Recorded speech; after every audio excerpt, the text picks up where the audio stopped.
नमस्कार। आज हम पढ़ेंगे इंटेलिजेंस के बारे में। इंटेलिजेंस साइकोलॉजी का एक सबसे इम्पोर्टेंट टॉपिक गिना जाता है।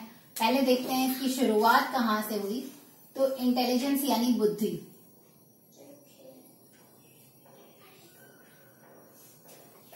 और हमारे यहाँ एक बहुत ही फेमस वर्ड्स जो होता है ना, किसी को भी कुछ कहना हो, जब उसकी समझ में कुछ ना आए तो हम ये कह देते हैं बिना बुद्धि का।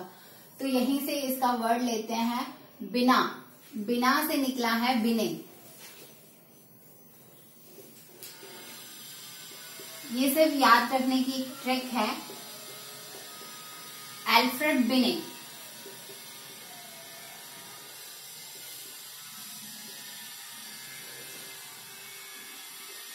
इन्हें इंटेलिजेंस का फादर कहा जाता है। यानी इंटेलिजेंस का जो कंसेप्ट है वो अल्फ्रेड बिने लेके आए थे अपने कलीग के साथ में, जिनका नाम था सिमोन।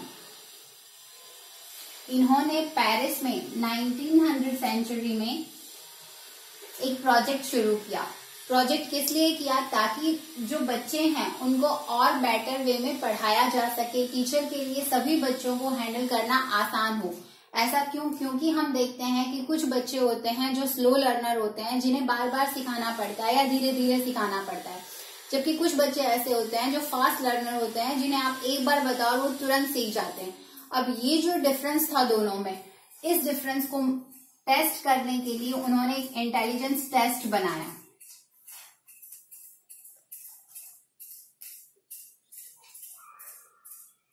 यानी फर्स्ट जो इंटेलिजेंस टेस्ट है वो अल्फ्रेड बिने और सिमोन के द्वारा बनाया गया, और इसीलिए उन्हें फादर ऑफ इंटेलिजेंस थियरी कहा जाता है। अब हम समझते हैं इंटेलिजेंस क्या है। तो इंटेलिजेंस का मतलब होता है टू रिकॉग्नाइज। यानी आप किसी चीज को पहचान पाते हो तो इसका अर्थ यह है कि आप में बुद्धि है, आप बुद्धिमान हो।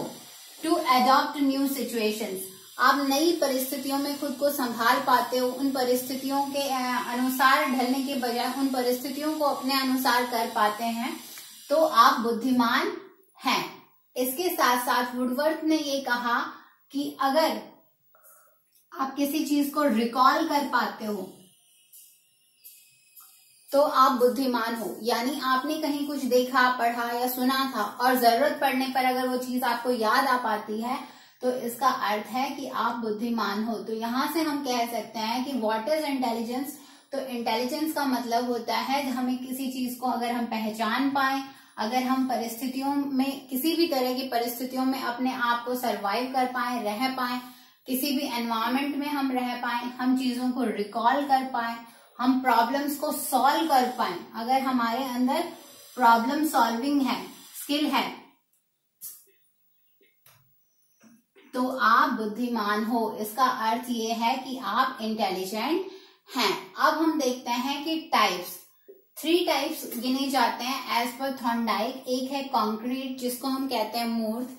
एक है एब्स्ट्रैक्ट, जिसको कहा जाता है अमूर्त। और सोशल यानी कि सामाजिक। अब बात करते हैं कॉन्क्रीट की। कॉन्क्रीट क्या होता है? कॉन्क्रीट का अर्थ होता है मूर्त, यानी जिसका एक फिजिकल स्ट्रक्चर है, जिस चीज को आप टच कर पाते हो या देख पाते हो, उसे हम कहते हैं कॉन्क्रीट। अब अगर हम इसको एग्जाम्पल से समझे कि किन लोगों में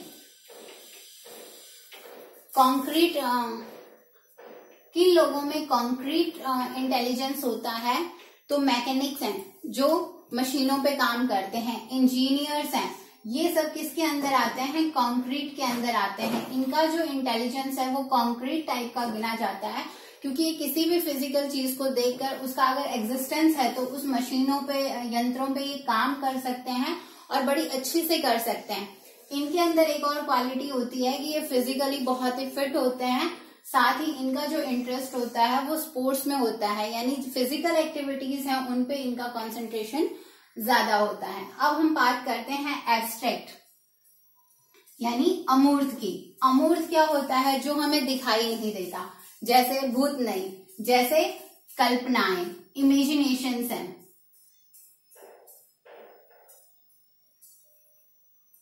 क्रिएटिविटी, आप किसी चीज को सोचकर उसके जैसा उसको बना पा रहे हैं, या फिर कुछ कल्पना करके उस कल्पना को एक रूप दे पा रहे हैं। इसका अर्थ ये होता है कि आपके अंदर कैसा इंटेलिजेंस है एब्स्ट्रैक्ट है, आपका जो अमूर्त इंटेलिजेंस है वो ज्यादा है। इसके अगर हम एग्जांपल्स लेंगे तो उसमें हमारे पास कौन आएंगे, उसमें आएंगे हमारे पास में पोएट, क्योंकि वो उनकी कल्पनाएं होती हैं जिनको वो शब्दों में ढालते हैं। इसके अंदर आते हैं पेंटर, क्योंकि वो अपने एक इमेज माइंड में रखते हैं और उसको पेपर पर उतारते हैं, तो उनके अंदर कैसा होता है, एब्स्ट्रैक्ट इंटेलिजेंस होता है।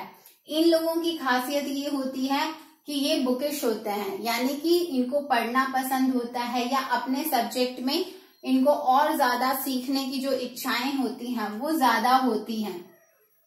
अगर आपसे ये कहा जाए कि बुक वर्म जो है, यानी पढ़ाकू किस्म के लोग हैं, वो कौन से इंटेलिजेंस में आते हैं, तो वो एब्स्ट्रैक्ट इंटेलिजेंस में आते हैं। अब हम बात करते हैं सोशल की। जैसा कि हम नाम से समझ पाते हैं, सामाजिक यानी कि समाज। समाज किससे बनता है, समाज बनता है लोगों से।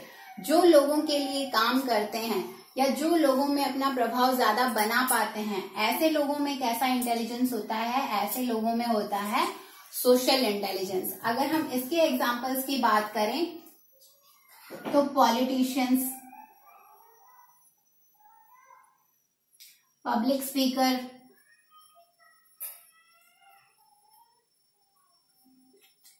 टीचर्स, ये सब किस में आते हैं, ये आते हैं सोशल इंटेलिजेंस में। इन लोगों का सोशल इंटेलिजेंस ज्यादा होता है, ये लोगों को ज्यादा अच्छे से समझ पाते हैं, उन्हें ज्यादा कन्विंस कर पाते हैं, इसलिए इनका जो सोशल इंटेलिजेंस है वो ज्यादा होने की वजह से ये ज्यादा पॉपुलर होते हैं लोगों के बीच में। तो ये हमने 3 टाइप्स देखे। एक है कॉन्क्रीट, जिन लोगों का मशीनों पर अच्छा हाथ होता है या जो फिजिकल जो स्ट्रक्चर्स हैं उन पे अच्छे से काम कर पाते हैं। दूसरे होते हैं एब्स्ट्रैक्ट, यानी कि जिनका अपनी इमेजिनेशन, अपनी क्रिएटिविटी बहुत ज्यादा होती है। और थर्ड होते हैं सोशल, जो लोगों के बीच में बहुत आसानी से घुल मिल जाते हैं, उनका प्रभाव है वो कुछ औरों से ज्यादा होता है। आज के लिए इतना रखते हैं, आगे मिलेंगे थियरीज ऑफ इंटेलिजेंस में। Thank you.